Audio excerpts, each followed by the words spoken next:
పూర్తి అనే కథను చెప్పుకుందామా.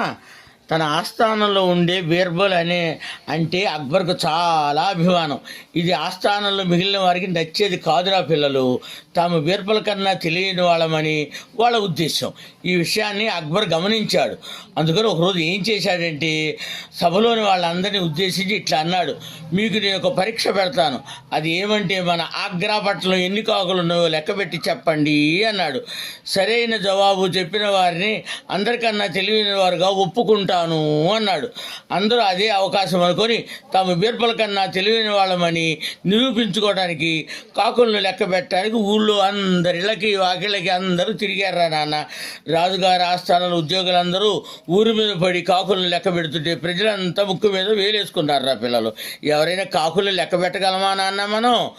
అందరూ ఊరంతా తిరుగుతూ ఇండ్ల మీద, చెట్ల మీద, నది ఒడ్డున, వీధుల్లో, వాడల్లో, చెత్త చెదారాల్లో కాకులు లెక్క పెడుతున్నారా పిల్లలు. అందరిలో ఒకటే భయం, తమకన్నా ఎవరైనా ముందు పోయి రాజుగారికి, అక్బర్ గారికి చెప్తారేమోనన్న భయం, తాము పెడుతున్నటువంటి సరైనది కాదు అన్న భయం. రాజుగారికి లెక్క పెట్టసాగారు. కానీ అక్బర్, బీర్బల్ ఏమి పట్టించుకోకుండా హాయిగా ఇంట్లో విశ్రాంతి తీసుకుంటారు.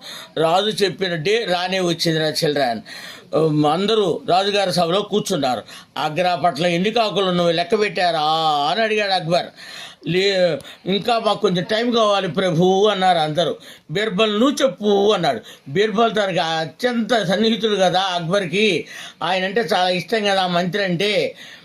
వెంటనే ఒక అతను లేచి, ప్రభు నేను ఎంతో కష్టపడి లెక్క పెడితే 8,000 కాకులు ఉన్నాయి అన్నాడు.